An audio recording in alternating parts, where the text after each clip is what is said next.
Hello everybody. Here we are in Yangon, and we are with a contingency from Central Valley Presbyterian Church who came to visit Myanmar this year with our team. We have Pastor and Elder Steve Walker, and we have Darren Larson, a small animal veterinarian who is a member of their church. And so we were thrilled when they said they wanted to be with us, and they have been a great blessing to us throughout our journeys and in our work. Okay, Darren.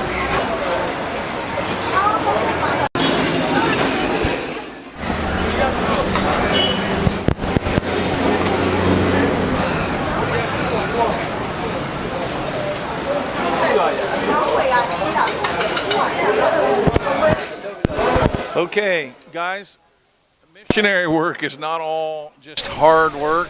Some of it is enjoying fun cultures and seeing how they do things. We're here at this fried bread stand. You can see the man's over here making this fried bread. It kind of tastes like a funnel cake, only better. And what they do with it after they fry it, they put it here on this piece of wood and they chop it up. They put powdered sugar on it and shake it up. So what do you think about that, guys? Loved it. We came out last night and got some. It was delicious. Have you guys been enjoying your time here in Yangon? Absolutely. I think what you see here is a great example.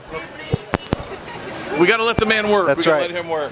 Now, what you see here is a good example of how every single person is an entrepreneur. A lot of the villages and the neighborhoods are set up so that you never even have to go into the city except maybe monthly to buy resources for selling at your own little shop. And every home has a little shack outside, and they sell clothing, or they sell food, or they mend clothing. And most of the villages simply, they either spend their time outside selling, they spend their time in community, or they spend their time watching television. Yeah. And so we have been learning a lot from them, and we've been learning a lot about them so that we can know how to help them better. And we're going to talk with these guys a little bit about some of their ideas about the opportunities of ministry that we've been seeing right here. Small animal veterinarian, Darren Larson, didn't have a hard time finding some things to treat. Grab one of these chickens and see if we can find out what's wrong with him. See, his ministry is already proven beneficial to the people of Myanmar. Very healthy looking, this one here. Feathers look nice. That one there, feathers look bad. Probably some feather mites. Probably molting. Who knows what? They're trying to protect their flowers from the chickens.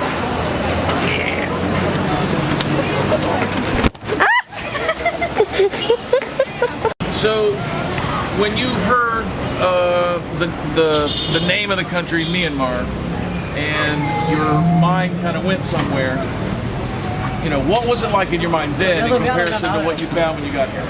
For me, when I first thought of Myanmar, I thought of village rice fields. I thought of a more primitive, rural-based country. Yeah. Maybe even a large population, but definitely not what we encounter here in Yangon. We've got a dense population of millions of people, a lot of westernization with American culture coming into the city, and a huge disparity between the rich and the poor. Most of the people that we deal with are part of the poor class. So they're barely able to survive from day to day. They very much need our help. How about you, Dr. Larson? Oh, well, I think probably what most struck me is the population density in such a small area of people and also of stray dogs. And yeah, I got some concerns about that. But yeah, it looks like they're all living together happily, so that's good.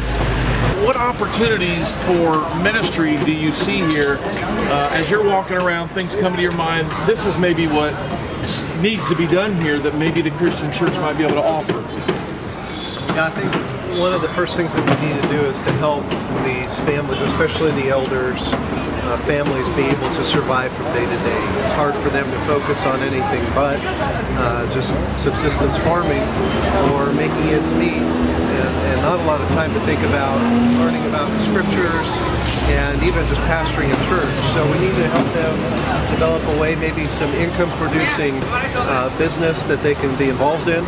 And then from there, we need to help train the men, although already it's impressive the work that Nkonga's been doing in terms of helping them understand the scriptures, the Westminster Confession of Faith, and Reformed theology in general. How about you, Dr. Larson? Yeah, I agree. I think we've got some dire needs here that can be easily met from just, what the money that we spend here goes a lot further than the money we spend in the United States. And a little bit of help that we can do here goes a long ways as well. Tell how much medicine we bought. Yeah, right. We got, I can't imagine how much it would have cost in the States, probably thousands of dollars worth of medicine for $340. Yeah, Dr. Larson went to the pharmacy with Dr. Troy Hampton, and they were showing us one little tiny bag of medicine had in it the equivalent of several $100s, and we had an entire table completely filled. But there are a lot of opportunities, and may the Lord help us to be able to utilize those opportunities for the kingdom of God.